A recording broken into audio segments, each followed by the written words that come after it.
In Weiner's book, Africa and the Discovery of America, he explains that Columbus noted in his journal that the Native Americans confirmed black-skinned people had come from the southeast in boats, trading in gold-tipped spears.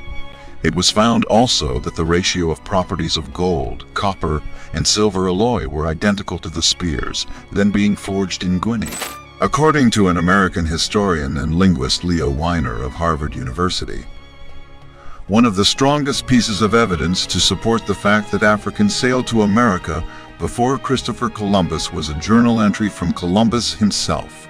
There is now a growing body of evidence to support the idea that Africans did in fact visit the Americas long before Columbus, as there have been solid claims about African explorers, sailors, and traders who made their way to the Americas in ancient times. The idea that Africans may have visited the Americas in pre-Columbian times is not a new one. In fact, widely untaught evidence exists that Africans sailed to the Americas and settled centuries before Columbus.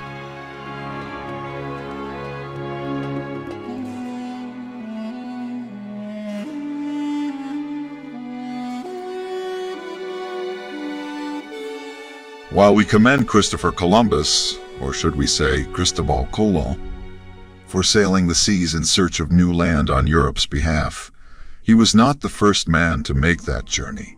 However, as is frequently noted on this day, when Columbus landed, natives already inhabited the land.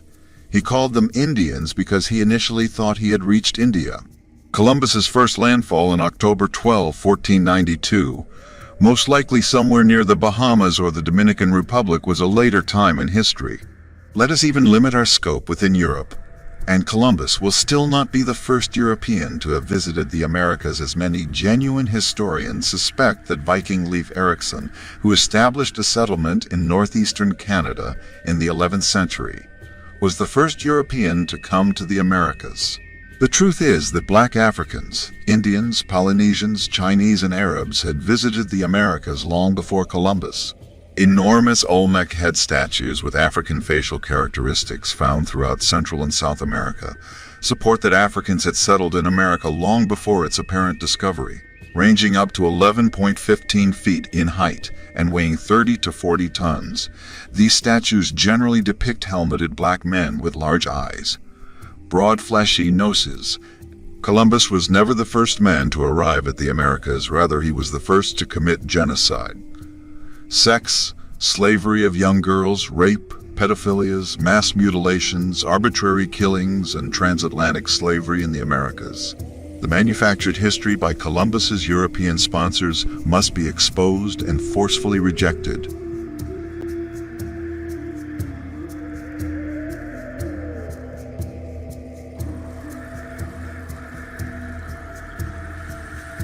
Columbus and his men took to hunting the fleeing Lucayans down for sport, and after murdering them, using their bodies as dog food.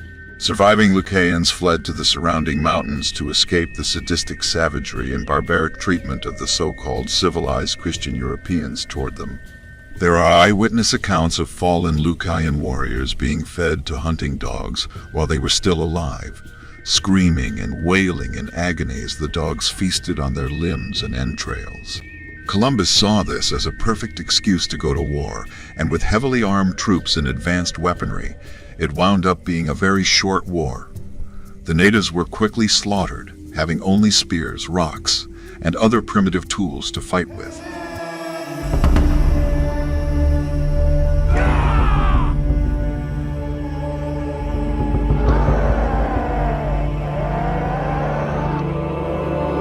Eventually, the natives rebelled.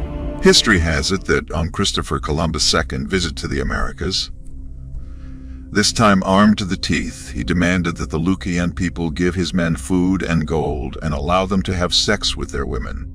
When the Lucayan refused, Columbus responded by ordering that their ears and noses be cut off so that the now disfigured offended could return to their villages and serve as a warning to others. The ugly picture that emerges is of a brutal man who massacred the existing population of the islands, the Bahamas amongst others. Where he landed, used girls as young as 8 or 10 for sex, and conducted mass mutilations in his hunt for gold. Matthew Inman, the Oatmeal's author, not only exposes this myth but also shows us who Columbus really was.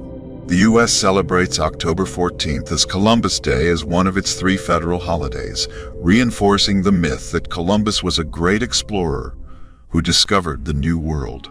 Research by some scholars provides population estimates of the pre-Columbian or pre-European contact of the Americas to be as high as 112 million in 1492, which declined to less than 6 million by 1650. The so-called discovery of the Americas by Christopher Columbus was followed by possibly the greatest demographic disaster in the history of the world.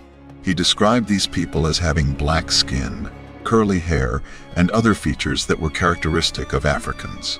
Similarly, the Italian explorer Amerigo Vespucci, who traveled to the Americas in the late 15th and early 16th centuries, wrote in his accounts that he had encountered people of color in the Caribbean region. He also notes that some of the indigenous people had features that were characteristic of Africans, such as curly hair and dark skin. In his book, Natural History of the Indies, he describes seeing Negroes among the indigenous people of Hispaniola, present-day Dominican Republic, and Haiti. One of the most well-known accounts of African presence in the Americas comes from the Spanish explorer, Gonzalo Fernández de Oviedo y Valdez, who traveled to the Americas in the early 16th century. Thor Heyerdahl was a Norwegian adventurer and ethnographer with a background in zoology, botany, and geography, made voyages to demonstrate the possibility of contact between widely separated ancient peoples, notably the Ray-I expedition of 1970, when he sailed from the west coast of Africa to Barbados in a papyrus reed boat. These strong currents, which Malay oral tradition describes as rivers in the middle of the sea, could have helped propel African vessels to the American continents. Travel between Africa and the Americas was possible because of the worldwide ocean winds and currents that caused drift routes from east to west. Africans were indeed sailors, that a division of Negro sea captains and mariners is reported to have been in the Egyptian navy of the 19th dynasty, and the East Africans sailed between their countries and China in the 13th century. How could Africans, who are not popularly known as seamen, have crossed the 1,500 Atlantic miles to the American continents?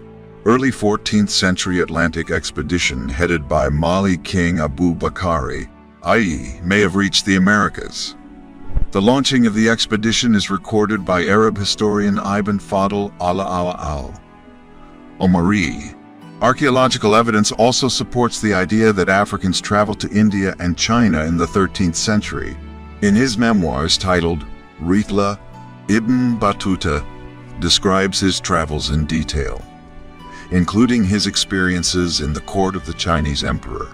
Born in 1304 in Tangier, Morocco, Ibn Battuta embarked on a journey of exploration that took him to many parts of the world, including India and China. There is strong and compelling evidence to suggest that Africans traveled to India and China in the 13th century, long before the arrival of European explorers in these regions. While it is possible that some of these plants may have been brought over by European traders or explorers, the fact that they have been found in pre-Columbian archaeological sites suggests that they may have arrived much earlier, potentially as a result of contact between Africans and indigenous Americans. The presence of these and other African plant species in the Americas provides compelling evidence to suggest that Africans visited the Americas long before Columbus. The African oil palm has been found in South America, including in the Amazon region, where it was likely brought over by Africans or other non-European visitors. Another example is the kola nut, Kola nitida, which is native to West Africa and is used in traditional African medicine and religious ceremonies. This suggests that Africans may have brought the kola nut with them during their visits to the Americas. Kola nuts have been found in archaeological sites in the Americas, including a site in Brazil that dates back to the 14th century, long before Columbus arrived. One example of an African plant species that has been found in the Americas is the tamarind tree, Tamarindus indica. In the Americas, tamarind trees have been found in archaeological sites dating back to before Columbus's arrival, indicating that they may have been brought over by Africans or other non-European visitors. The tamarind tree is native to Africa, but has been introduced to many parts of the world as a food and medicine plant. While some of these plants may have been brought over by European explorers or traders, there is evidence to suggest that many of them arrived in the Americas much earlier, potentially as a result of contact between Africans and indigenous Americans. The presence of certain plant species that are native to Africa in the Americas provides further evidence to support the idea that Africans visited the Americas long before Columbus. Villacorta has written, "Any way you view it, Mexican civilization had its origin in Africa." Indian scholar Rafik Jiarazboy appears to have been right when he wrote, "The black began his career in America, not as slave, but as master." Even early Mexican scholars were convinced that the impact of the black explorers on the New World was profound and enduring.